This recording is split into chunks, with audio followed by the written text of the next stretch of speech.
Hello, everyone. Welcome to Todd Talks. I am joined by our lead writer, James Haeck. I am the creative manager over at D&D Beyond, and we are continuing to go through the subclasses in Tasha's Cauldron of Everything that's available right now on D&D Beyond. There is a lot of goodness for both players and DMs alike, and there is one very unusual bard in this book. It's the College of Creation. Can you tell me Mm. about the College of Creation Bard? This has some whimsy to it. It feels like it has some of its roots even in like Welsh and Irish mythology even. Yes. But The College of let's Creation is a very interesting one. It kind of took me by surprise when I saw it. Especially the art in the book took me by surprise. That Dragonborn Bard, not a race we see represented as a a minstrel bard very type often. character. Yeah. You usually see them as big hulking warriors or thin, sinister sorcerers, but not the sort of jovial barfly that you would associate with being a bard. This is very much a sort of almost as divine-like bard. They have the idea of the cosmos in their mind. So when you talk about like kind of Celtic ideas, you really do think about that bard who is as much sort of a holder of the great old stories, who tells of the creation of the world and that sort of thing. The first line of text here in this bard really sets up the entire theme for it. It's bards believe the cosmos is a work of art, the creation of the first dragons and gods. This really set me on to an interesting theme that they're going with here, is that this actually has a sort of dragony flavor to it, Yeah. particularly because the dragon gods Bahamut and Tiamat were the song's first two singers, supposedly. Kind of the song that created the world. Yeah, and then that kind of explains like the art choice as well, perhaps, Yeah, in a degree. And this is some like very old school D&D lore driven stuff too. mm. Um, This is the sort of lore for a subclass that I can imagine a DM really hanging a lot of world building upon. Those are some of my favorite subclasses, ones that not just tell a story for one particular character, but might have broad ramifications for the world at large. right. Maybe that's just because I'm a DM. No, absolutely. It is one of those kind of game changing type of subclasses, much like when you start looking at, barbarians. Well, not necessarily those barbarians that are the way of the beast, but there are very particular ones that kind of redefine the world. Like the divine soul sorcerer is like, okay, you are kind of a chosen one. Yes, You've, indeed. you've helped structure the campaign. Hmm. Not necessarily the entire world, but yeah. And this is like certainly a big lore. Yeah, and beyond just having a sort of big overarching this has something to do with the roots of the world feel, I feel like this bard, and we'll get into its features that make me feel this way in a moment, gives me the a very folkloric sort of feeling. And I find that very delightful. Subclasses in D&D often kind of run the gamut of flavors of fantasy. You'll see everything from low sword and sorcery Conan style pulp fantasy. You'll see Right. folkloric fantasy that makes you think of ancient myth and legend. And you'll see very high fantasy, everything from Tolkien's epics to sort of, the World of Warcraft, Flash and Shock and Awe. And this falls very firmly into this could be a character in English legend.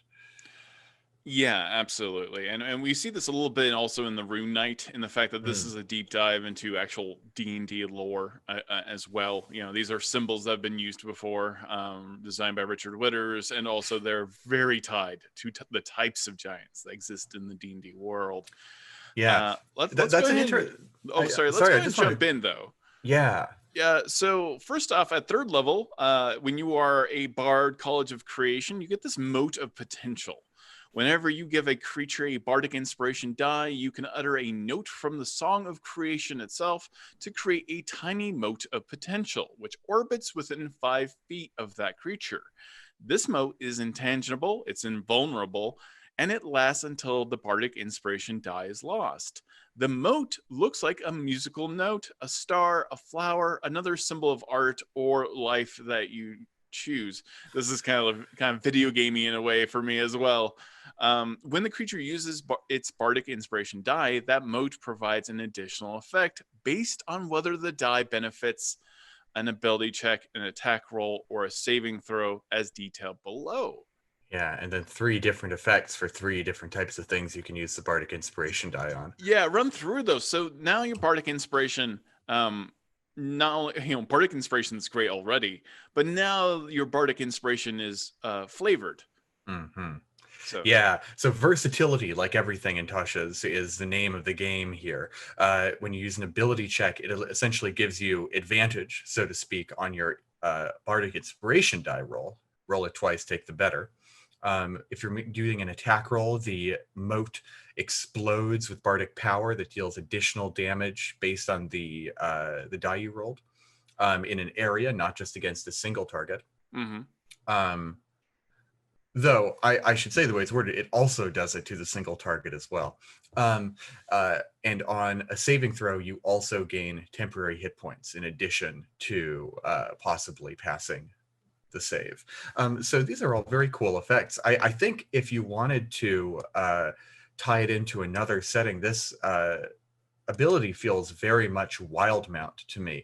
The moat of potential is a lot like the dunamancy magic that you see in Explorer's Guide to Wild Mount. And in fact, the idea of just like creating things, weaving potential into another form, I think fits the ideas of dunamancy quite well. Yeah, it fits very well. It also kind of reminds me of like the strings of fate that are handled in Norse mythology as well. Everyone has a string that can be plucked and ending your life. But like, I do like this. It really does play more into that concept of the Song of Creation, and I almost feel like this is like a very good opportunity for this subclass in particular when it comes to storytelling. Right at 3rd level, when you decide that you're part of this college, I imagine you were learning this from a dragon or a dryad or something ancient or a sphinx, and you are taught part of the song that made up the world.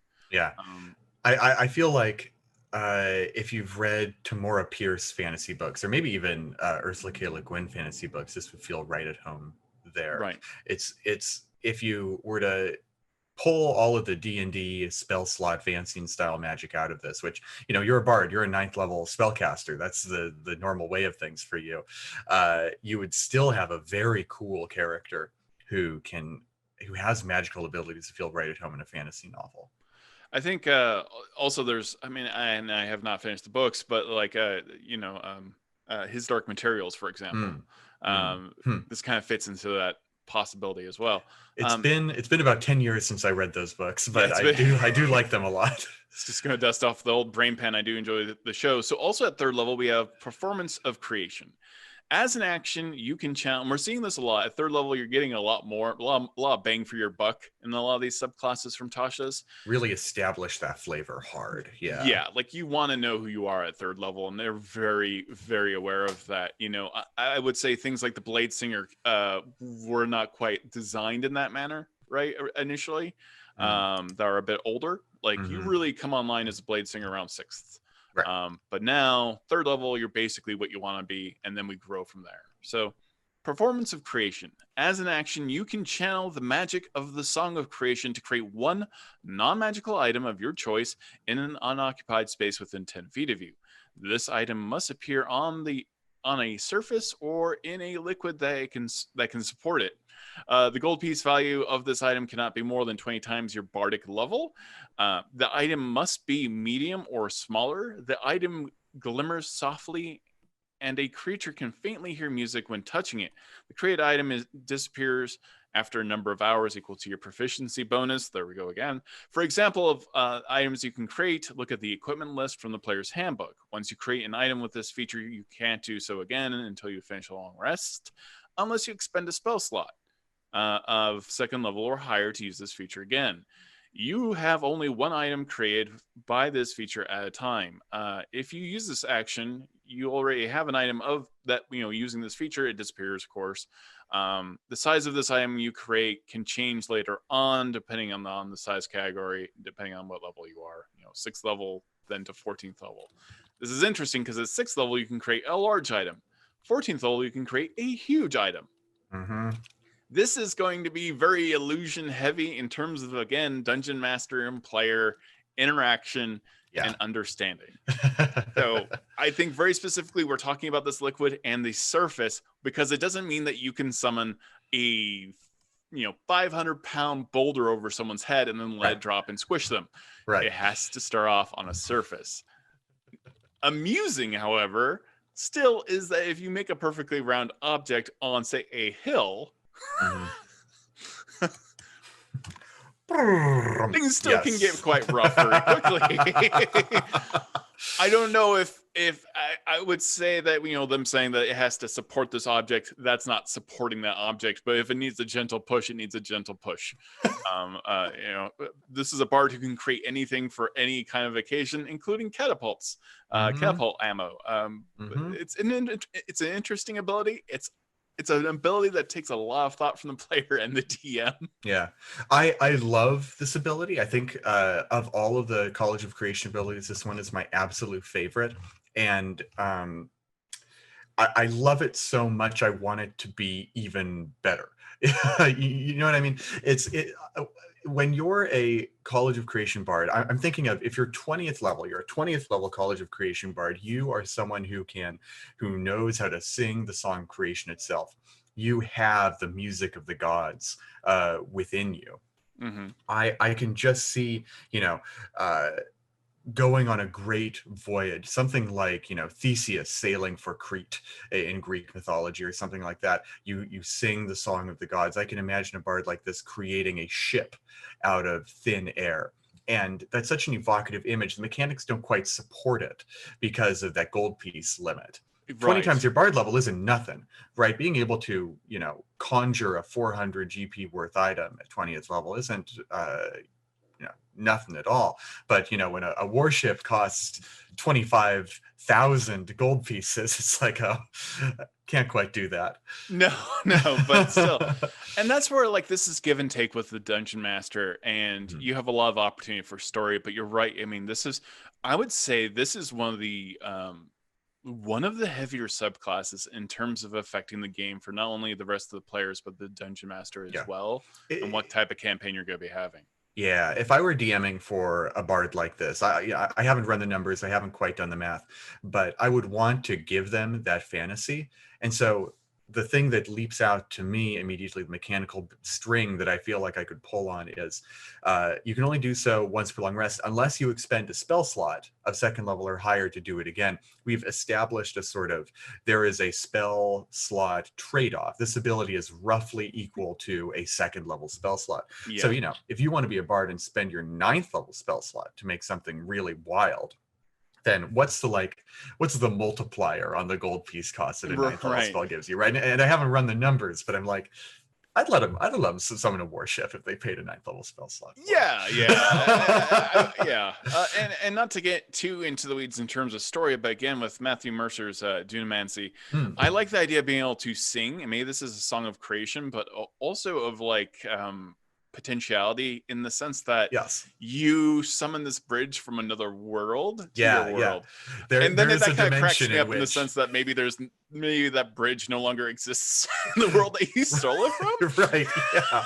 Yeah. Or potentially this was a bridge that someone thought of building at one point. There's a lot of things that can be done there, but we do need to move on for time's sake. But this is very much a dungeon master subclass. Right. I know. We could talk about, we're 2 features in, but we can talk about all the cool possibilities and potentialities for the subclass ad infinitum, which is just a clear sign, I think, that there's a lot of cool stuff going on underneath the hood. There's a lot to chew on here. Yeah, for sure.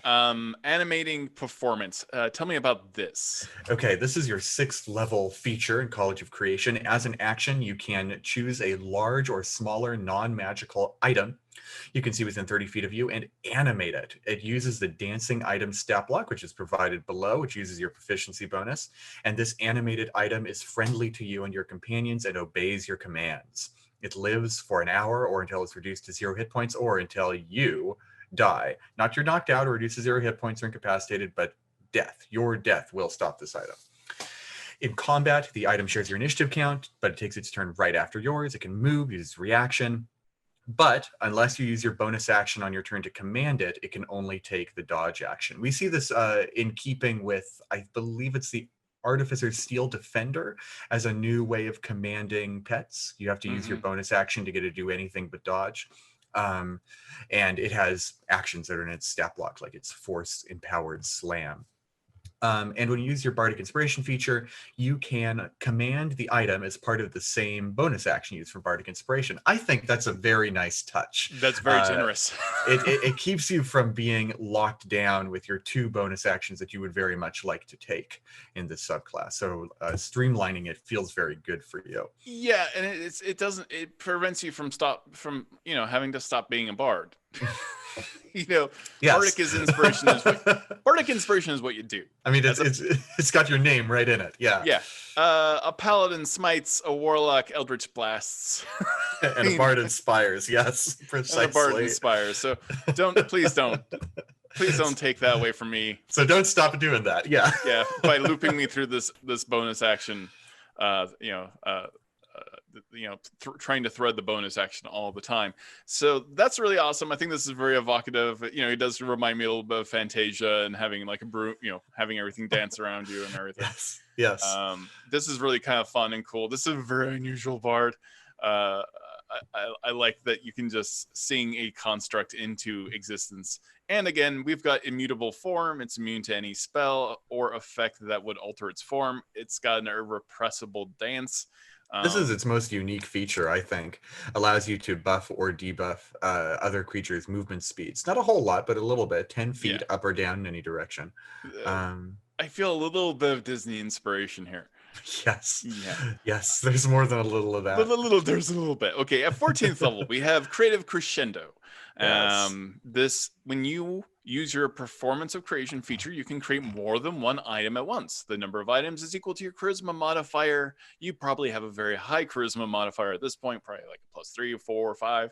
If you create, you should. Oh my goodness. I did not read the final line of the subclass. There's all of my concerns wiped away. Sorry, yeah. I'll let you get to it yourself. Yeah, if you create an item that would exceed that number, you can choose which of the previously created items disappears. Only one of these items can be of a maximum size you can create. The rest may be small or tiny. You can no longer be limited by gold piece value in creating items with the Performance of Creation.